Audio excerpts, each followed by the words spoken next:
Hi friends, welcome to కీర్తి వంటిల్లు. ఈరోజు వీడియోలో నువ్వుల లడ్డూలు పాకం లేకుండా చాలా సులభంగా టేస్టీగా ఎలా తయారు చేసుకోవాలో చేసి చూపిస్తాను, చూసేయండి. నువ్వుల లడ్డు తయారు చేసుకోవడానికి ఫస్ట్ స్టవ్ ఆన్ చేసుకొని మందపాటి కడాయి పెట్టుకొని కడాయిని బాగా వేడి చేసుకోవాలి. కడాయి బాగా వేడెక్కిన తర్వాత స్టవ్ని లో ఫ్లేమ్లో పెట్టుకొని 1 కప్పు పల్లీలు వేసుకొని ఫ్రై చేసుకోవాలి.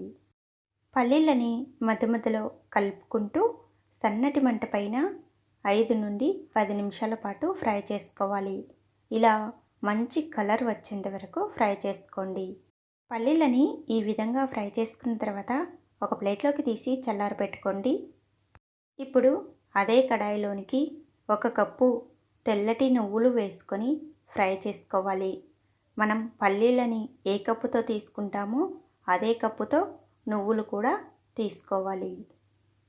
నువ్వులని కూడా సన్నటి మంట పైన చిటపటలాడేంత వరకు ఫ్రై చేసుకోవాలి. కడాయి బాగా వేడిగా ఉంటుంది కాబట్టి నువ్వులు కూడా తొందరగా ఫ్రై అయిపోతాయి. ఇలా చిటపటలాడేంత వరకు ఫ్రై చేసుకున్న తర్వాత నువ్వులని ఒక ప్లేట్లో వేసుకొని చల్లారబెట్టుకోవాలి. పల్లీలు పూర్తిగా చల్లారిన తర్వాత చాటలో వేసుకొని చేతితో బాగా నలుపుకుంటే పైన ఉన్న పొట్టు మొత్తం పోతుంది. అప్పుడు బాగా చెరిగి పొట్టు మొత్తం తీసేసుకొని పల్లీలని తీసుకోవాలి. ఇప్పుడు పెద్దగా ఉన్న ఒక మిక్సీ జార్ తీసుకొని అందులోనికి పొట్టు తీసి పెట్టుకున్న పల్లీలు వేసుకోవాలి. అలాగే చల్లారపెట్టుకున్న నువ్వులు కూడా వేసుకోవాలి.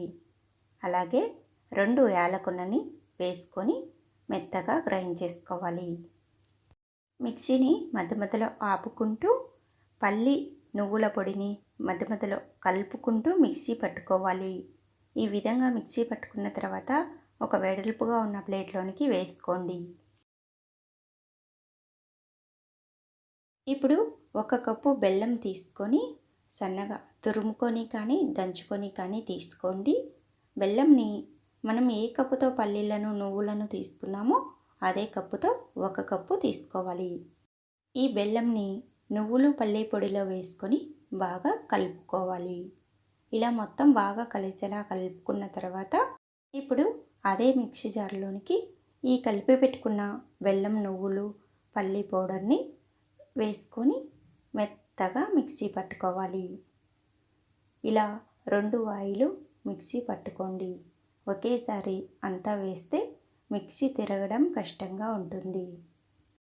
బెల్లం కలిపి పెట్టుకున్న పల్లి నువ్వుల పొడిని మెత్తగా మిక్సీ పట్టుకొని ఇలా పెద్దగా ఉన్న ప్లేట్లోనికి వేసుకోండి.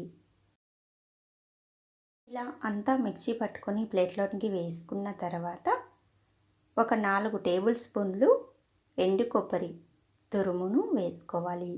ఎండు కొబ్బరిని సన్నగా తురుముకొని వేసుకోండి. కొబ్బరి తురుము వేసుకున్న తర్వాత బాగా కలుపుకోవాలి. ఇలా బాగా కలుపుకొని ఇప్పుడు లడ్డూలాగా చేసుకోవాలి. కొద్దిగా మీకు నచ్చినంత సైజులో పిండిని తీసుకొని లడ్డూలా చేసుకోండి. 2 చేతులతో బాగా అదిమినట్టుగా ఒత్తుకుంటూ లడ్డూలా చేసుకోవాలి.